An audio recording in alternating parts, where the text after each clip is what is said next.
Alright folks, welcome back to another raid video today, and we've just literally in the content creator chat been given some cool new information on finally some champion upgrades, rebalances and whatnot. So this for me is actually, it's not new content as such, but effectively it is new content because it's like getting a bunch of new legendaries really.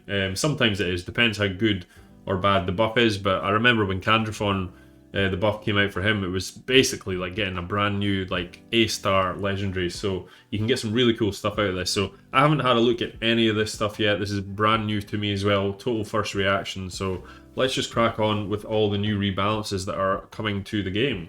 So first on the list, I am not surprised to see our good friend Tila on the list. Tila, I think I have maybe 3 or 4 or 5. I've got a lot of Tila, way too much. So let's see what we've got. Originally 92 speed, 1.222 defense. She is damage based on HP, that's right, I always forget that. Decent amount of HP actually, we always forget her HP is pretty good. But originally she attacked one enemy and steals a random buff from the target, according to accuracy obviously. Now, apart from that, her base speed's actually increased to 93, which is 98 when ascended. So I don't think she actually went up when she's ascended either, so that's good. So some more speed definitely needed. It also has a 50% chance of stealing another random buff if the target is under 2 or more buffs. So that's pretty cool actually. If you've got a decent amount of accuracy on her, her A1 is actually pretty damn good. Especially the fact that it's stealing, not just removing. So yeah, that's actually a really good A1 now. The A2 is the Pyre Strike. Attacks one enemy, places HP burn for 2 turns, then places continuous heal on all allies if it's critical. Well, now it also has a 15%... Oh, sorry, I'm reading the wrong bit. Cooldown decreased to 3 turns. Does the usual thing on all allies for 2 turns. Also places a... Is that not what it is right now? Am I seeing things here? Places a 15% continuous heal buff on all allies for 2 turns if this attack is critical. Alright, okay, it's taken out the if this attack is critical. That's still a really poor A2 for a legendary in my opinion. I don't think it's really that much better, the fact that it's not critical hit now, but yeah. So that's really everything that's changed for her. Do I think this is enough to make Tila viable? Probably not, if I'm brutally honest. It's a shame because I'd like Tila to be viable because I've got so many of her, and I actually built one up for Faction Wars. Her A3 here needed a bit of work. It's an attacks all enemies, places leech, and 100% heal reduction, damage based on HP. Yeah, I can't see her being too viable. Her A1's the best now. Her A1's actually really quite cool, being able to steal 2 buffs, but it's only 50% chance for the second, so I wouldn't rush to get your Tila out the vault quite yet, guys. Seems pretty decent, but not a game changer now anyway. She's going to be still useful for Faction Wars. Can't really see too many other places in the game where you would take her over plenty of the other champions that are available to you. So we're back in the Orcs, and again now we've got Robar, our good friend Robar. His base speed's actually increased to 97, so straight away he's now viable in my opinion, because 87 base speed is pretty rough. And it was just way too slow beforehand, because this guy hits so damn hard. So he's got 10 extra base speed, and it seems like his Merciless Assault has had a buff as well. So this is the thing that actually makes him deal so much damage. And not only does it deal it with Sleep, Stun and Freeze debuffs, it also takes into account Provoke, Fear and True Fear, which is awesome. Really, really cool. So wow, Robar's pretty decent now. With that extra speed, I think that's really all he needed to make him viable, because he is like the hardest, he's not the hardest hitting in the game, but he's one of, situationally, the hardest hitting champions in the game. So wow, yeah, Robar's definitely got a decent buff. Not like game breaking, not like a Candrathon buff. The Candrathon buff was like right up here with the craziest level of a champion getting a buff, but yeah, that's pretty decent, especially with Provoke. There's a lot of good Provoke champions about. Thinking folk like your Krisks and stuff like that, that could be really interesting actually, or Molly's, Umbral Enchantress. Yeah, this guy could be pretty interesting now. He's going to hit super hard. I'm going to be excited to actually finally use Robar a bit more. And wow, the orcs are really getting some love in this rebalance. So we're on King Garag, who was another real disappointment, to be honest. He just seemed a little bit too much here. So what has he actually had done? He's not had a lot changed. King Garag has had his Gore Maker damage multiplier increased, which is this one here. So ignores 20% for each target's defense. We'll ignore a further 5% of defense for each target. Yeah, so he just didn't hit hard enough. So it's been a simple damage multiplier increase. We'll have to see how much they've increased it to make sure if he's actually worthwhile building or not. He's one of those guys, he's a force affinity attacker though, which makes him for arena not super viable. But yes, he has a very large nipple ring. I just noticed that. That looks painful. But yeah, cool. Not much to talk about there. Damage multiplier increase. We'll see what sort of increase he has had. And at last, we have the mighty Pixnail, the infamous Pixnail, the worst fusion ever, has finally got a buff. So, and it looks like there's a lot of writing here, which is going to be very interesting. So let's crack on. So Pixnail, it was 103 speed, decent enough base stats on Pixnail actually. She just was kind of rubbish.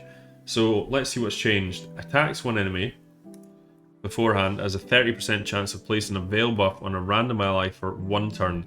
Cannot place the Veil buff on this champion.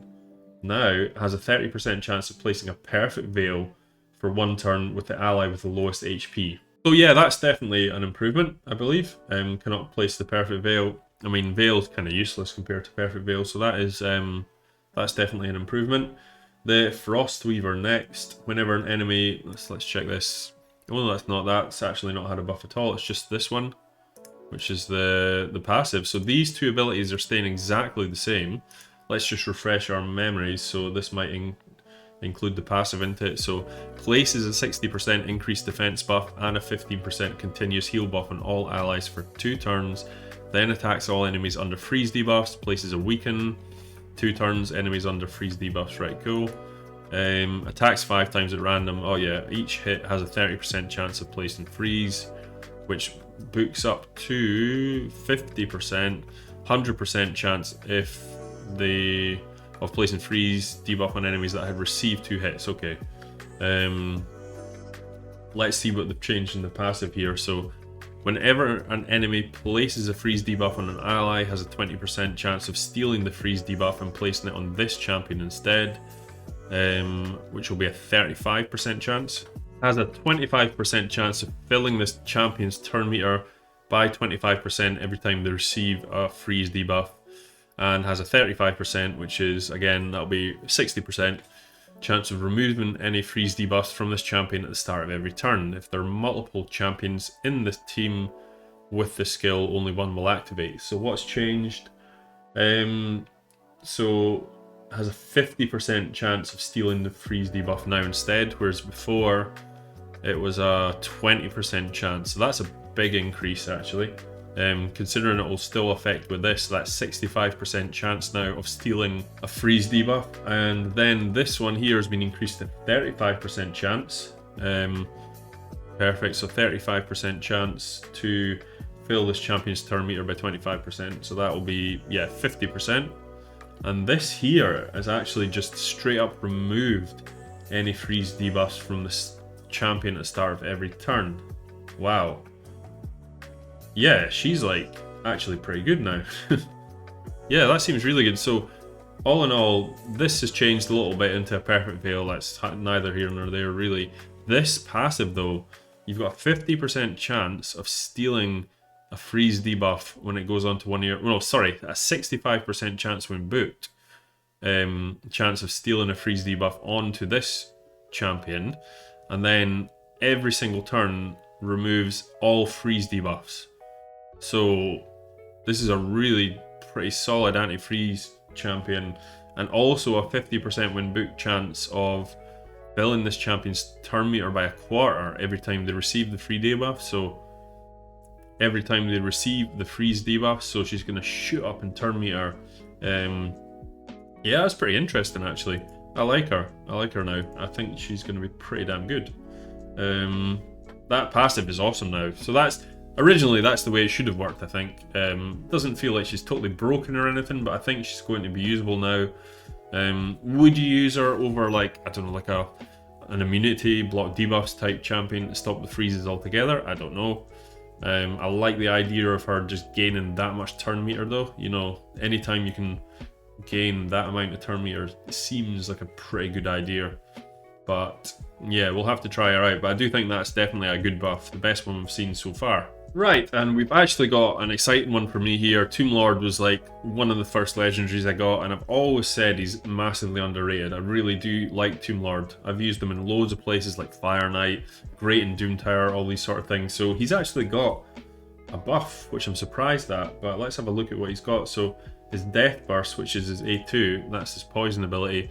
I think I know what they've done here, and they have. Yes, they've finally done it. They've given it for 2 turns, so I've always said this should have happened from the off-go.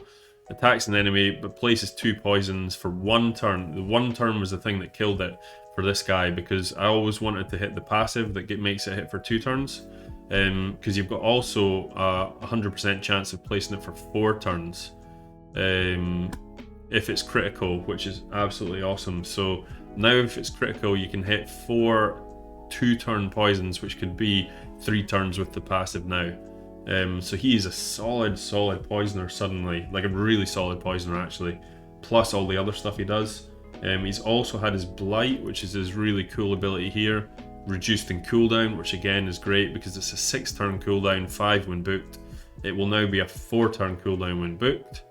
And his aura has been completely changed. He originally did have like, yeah, it was weird actually. He's an attack based champion. Well, he's support, but he does damage based on attack. But he actually had the biggest, I believe the biggest, defense increase in arena battles. It was huge, 42%. But they've changed it to accuracy in Doom Tower by 70, which is great because he's a fantastic Doom Tower champion. So I like it, yeah. I mean, he was already good, but I think this little thing just makes him really good actually, especially this A2 now. That is a lot of poisons, 4 or 5% poisons. That's a Dracomorph type ability, you know? It really is. That's really good actually. That's exciting to see. I like Tomblord. Now we're moving on to the Warteeth next, who really has only been used for things like Magma Dragon really because of his provoke. Now there's a lot of stuff that he could have that would make him reasonable. It looks like he's not got much going on here, guys. His Marauder cooldown decreased to 3 turns. Okay, so his Marauder is a 3-turn cooldown with a 1 on here, so it's actually now on a 2-turn cooldown when booked, which is actually pretty good. That might make him a bit more. I honestly feel just with him having the 2 abilities though, and he's got this reflect, that an AoE provoke wouldn't have gone amiss here. I think if they change this to an AoE provoke, he suddenly becomes pretty good because he has got the best reflect in the game, but still don't see him being super viable. He's still very good. He's just got better for Magma Dragon, I guess, and better for various other content that you need provoke, but I don't rate him. I would have liked to seen also his damage multipliers increase because this guy hits so weak, like really weak, and he's got decent base defense. I built this guy in like Savage and everything to see if I could make him hit hard, and he just does not hit hard at all. So that's a little bit disappointing. I think it's a 2-turn cooldown, so it's still a good ability, but I don't think that's going to make him super viable yet. Right, we're on to a champion I don't actually know a lot about, I have to admit. Vasilius Ronus. I don't have him. You don't see him used very much. I've heard people say he's pretty naff, but looking at his base stats, he's got very high base attack. So let's have a look. His damage multiplier has been increased for his triple puncture. That's the A2. What's his A1 again? 100% chance of stealing 1 random buff, placing block buff, debuff. That's a pretty reasonably good A1 actually. Attacks 1 enemy 3 times, ignores shield, block damage, as well as 50% of the target's defense. So this has had the multiplier increase and also ignores increased defense buffs. Yeah, that would have kind of screwed that ability up a little bit. So yeah, I mean, that's just going to be a massive single target ability now. Yeah, we do have a lot of them in the game, but that's good. That's what you want out of a champion like this. And Majesty is his A3, attacks all enemies, 50% chance of placing a stun debuff for 1 turn, decreases each target's turn meter by 50% if the stun debuff is not placed. Right away I can see the problem here. It's only 75% chance when booked, so I'm assuming yes, they have changed that. That is good. So now this guy actually looks really, really good. It's going to depend entirely on how much the multipliers increase, but I don't know how hard this guy hit before. But if that's hitting hard, and it's, I mean, that's like a Astralon ability. Astralon's a really good champion, and you know, Astralon's granted removes like veils and stuff for that situational, but the 100% stun is good, really good. And this is like a really, really strong looking single target nuke now as well. So yeah, you could kind of build a sort of hybrid build sort of attacker here where you could have plenty of accuracy and, well, enough to anyway stun people, and then this ability is going to hit so hard that you won't need like a crazy build to still one-shot people. So I like this guy a lot now. I kind of want to pull him. That is cool. Yeah, this is what we want to see. Old champions that don't get used getting a really good buff. I think that's everything on his one. Right, we've got the Crypt King next. Again, this is another champion I don't have, and you just don't see him very much. What is his abilities that have been increased? So his A1, which is this one here, 60% chance of placing 50% decreased attack for 2 turns. They've also added, has a 100% chance instead if the target's under HP burn or a freeze debuff. So his Death Fires is the next one. That's his A2. That is attacks 3 times at random, has a 50% chance of placing the HP burn debuff. That's 75% when booked, so that's rubbish.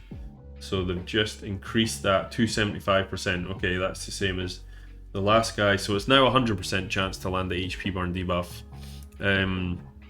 Then you've still got the A3, which hasn't changed, which is puts a freeze debuff if they're under an HP burn debuff. Mind you, it does say this effect cannot be resisted, which is kind of cool.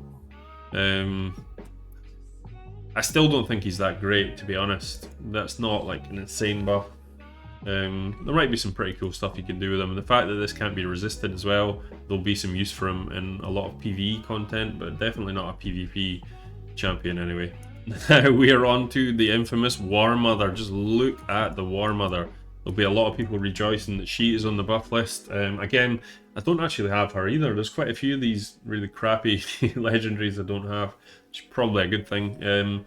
So let's see what's happened. So our base attack, defense, and bomb damage multiplier increased, but our base HP is decreased. So she's gonna have a lower base HP, but our base attack, defense, and our bomb damage multiplier is increased because the bombs deal damage based on attack.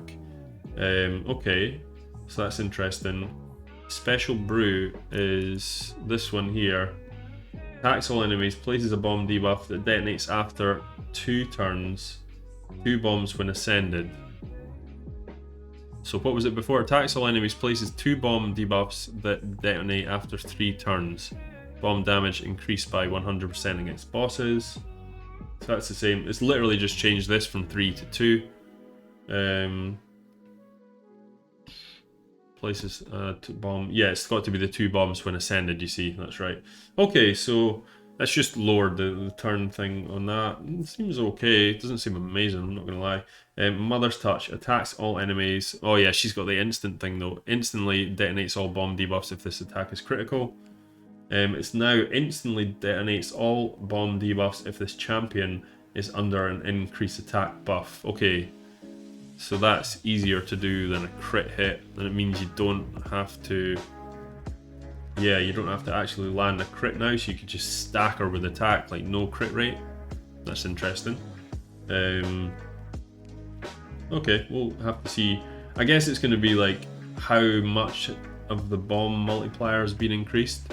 Because she's like the legendary bomb champion, so she should hit like a truck, you know, like Trunda just smacks people to death. Why can't a bomb champion just blow people up in a wonder? Because it's more situational than a just straight up nuke.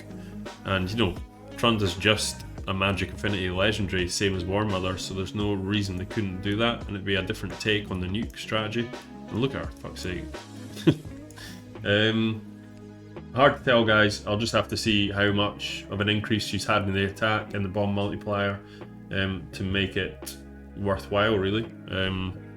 But I do like the fact that they're trying to make changes to make bombs useful, because hopefully she's going to deal a ton of damage against the new Doom Tower boss. That would be really cool. So what are we on to next? So yeah, pretty much Plarium have picked all of the champions that I don't seem to have. I don't have Groac either. I thought I had most of the champions in this game, but it turns out I don't. I know my good friend Jules has Groac, and he was kind of disappointed in him. I always thought he looked pretty cool. Cool skin, his skills look good, but all that he has had changed here is his Unbound Anger, which is this: attacks all enemies, fills this champion's turn meter by 20% for each enemy under a decreased speed debuff. It's a 4-turn cooldown, it's now down to 3. Okay. I've heard that his multipliers are rubbish, so it'll be interesting to see what happens here. Attacks all enemies, each critical hit fills this champion's turn meter by 20%. Okay, so it's much easier now. Yeah, oh sorry, so they've taken out the decreased speed debuff, so its attacks all enemies, fills this champion's turn meter by 20% for each critical hit. Yeah, I mean that seems pretty damn good. So much easier because the decreased speed's so hard to rely on. Yeah, I mean that actually does change him quite a bit, because he's going to be gaining a shit ton of turn meter now. There's some quite interesting stuff you can do with him actually. I still don't think he's like an attack champion though. I know it says he is, but if you were to stick him maybe in like a stun set or something, it might be a pretty cool utility champ now, because he's just going to take so many turns. Attacks an enemy and steals the target's turn meter. Builds his own turn meter. Places decreased speed on his A1. I would have liked to seen that maybe go up from 35%, because it's 50% when booked. Maybe if they increased that quite a bit more. And speed in dungeons, yeah, the only thing I've really heard is his multipliers are so bad, so he's like effectively a support hero, the way it looks, because why would you want to fill his turn meter that much if he's not hitting that hard, unless he's able to do some other debuffs, and the only way to do that is by giving him like a stun set or a daze set or something. So that'd be quite interesting. Is Lord of the Wars had an actual increase as well. Completely missed this. So attacks one enemy and steals their turn meter, places a 25% weaken debuff for 2 turns if this attack is critical. Okay, I mean, is that enough of a buff to make him good? It might be. It's definitely an improvement. Especially the A2, that's a big improvement. It'll be interesting to see how this guy plays out now. There's quite a lot of stuff going on there. He's going to take a lot of turns. Maybe if it was something more like I don't know, like a stun or a freeze instead of a weakened debuff would have been really cool. That would have made him like super good actually. So that's a 4-turn cooldown still, and that's not been changed. Yeah, hard to tell. Not incredible. I think that is actually all the legendaries. And I believe that, let's have a look through it. This guy, Vasilius Ronas, he seems pretty good now. I quite like what they've done with him. Tomblord was already good, but I think he's just even better now. So, Pixnail, Tomblord, and Vasilius Ronas are the 3 that really stand out to me here. Actually, especially Tomblord, because that's a lot of poisons he's putting down now, plus decreased defense and all that other cool stuff he does. So yeah, really like that. We do have one more champion on the list though, and that is our buddy from the Ogren tribes, Arrogrim, who was probably a fairly overpowered epic, to be honest. He was like almost better than Bad Alcazar, so yeah, I'm not surprised they've actually nerfed him. This is the only nerf by the looks of it, so that's quite interesting. His Skull Staff, which is the A1, attacks an enemy 2 times. Each hit has a 25% chance of placing the poison for 2 turns. So it's exactly the same, it's just rather than 3 times, it's 2. That was an absolutely nuts A1, to be honest. And his Bizarre Vapors here, it's normally a 3-turn cooldown to put 3 poisons and continuous heals up. It's now had the increase to 6 turns, places 2 poisons instead, also places 1 continuous heal on all allies for 2 turns. So he's had quite a nerf actually. He was, let's be honest, he was actually overpowered because he's got a cleanse as well and a heal. He was very, very overpowered. So yeah, it seems quite a drastic. Is he still going to be used? I think so. His kit's still really good. It's still definitely good enough. Feels more in line with the other champions of the game, so I think that's actually probably quite a good nerf. Although I did quite enjoy Grim, so it's a shame because it made life a lot easier in a lot of situations. But yeah, that is all of the nerfs slash buffs. What do you guys think? Leave in the comments below what you think the best ones so far out of this lot are. There's a few others I would like to see on this list, but there's always going to be that. I definitely would have liked to seen a lot more epics on a list like this, to be honest, because there's just so many bad epics out there that don't get used, that could be, you know, they don't have to have a game-changing thing, but just little tweaks here and there to make them a little bit more viable in the content that they're supposed to be good at would have been cool. But yeah, pretty excited about it. I always like when they put out champion rebalances, because like I said before, it's like getting new champions almost. So that is it, guys. Please like and subscribe to the channel if you enjoyed the video. Hit that bell button for notifications, and I will see you all in the next video. Have a great day. Peace.